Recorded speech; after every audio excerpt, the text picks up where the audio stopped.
That guy, with a record as long as... Yeah, I know all about his record. This time I think he's talking straight. All right. That leaves Metcalf and Zerny. It's just like you say. Metcalf's too smart to get mixed up in a murder, and Zerny's going to have an alibi. Yes, every time anything happens, Mr. Zerny is somewhere else. He's never there. Oh, by the way, when you phoned, you mentioned a letter. Yeah.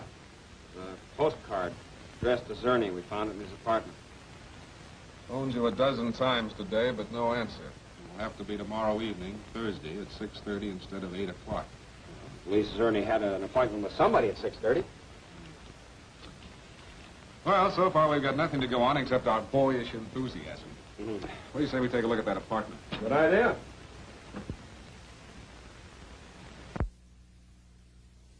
The boys finished in here? Yeah, there wasn't too much to look at. Did you find any fingerprints on this thing? Sure, hundreds of them. Everybody's. Thus far, Lieutenant Evans, I see a very dark future for both of us. As far as this case is concerned.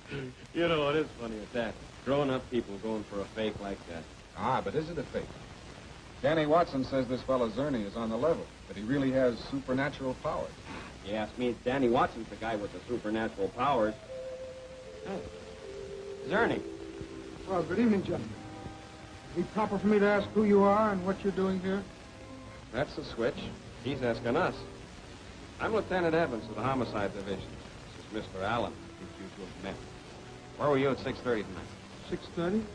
Well, I've been out of the city since early this morning. I've just returned. What about your appointment with Mrs. Turner? Point.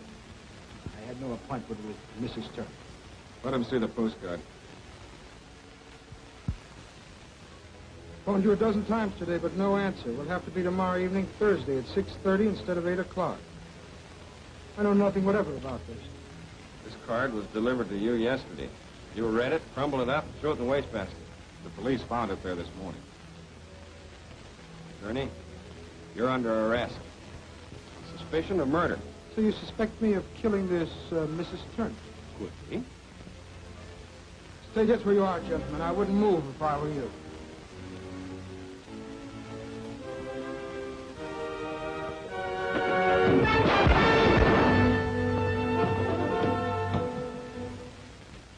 And so the man was dead.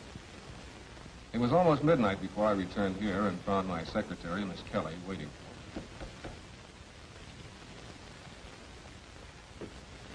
Well, at last, I've checked every place in town looking for you, except the morgue. That's where I've been. Well, Joe Metcalf has been phoning you frantically all evening. Oh, what's he want?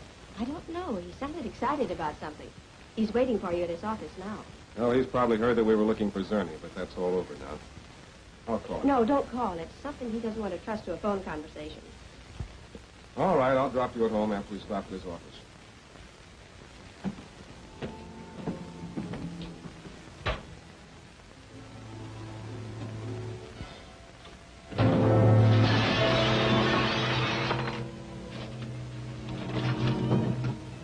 Pat! Metcalf? Yes, looks like he's been strangled. I didn't do it, I tell you. He was dead when I got here. Here's something, Mr. Allen. Allen, M-O-S-T, 1432. So Metcalf was dead when you got here, huh? Why did you come here? I needed a little dough. I thought maybe I could make a touch. At midnight? Yeah, and that's the truth, so help me. I saw a light in Joe's window, so I knew he was still here, and I started running up the steps, and Zerny comes running down. Zerny? Yeah, Zerny. Zerny killed him. It does sound reasonable, Mr. Allen. Metcalf has been trying to get you all evening. He sounded very excited about something. Maybe he was going to tell you where Zerny was hiding out. Maybe he was. You don't know it, Pat, and apparently neither does Danny. But Zerny was shot at 10 o'clock this evening. He's dead.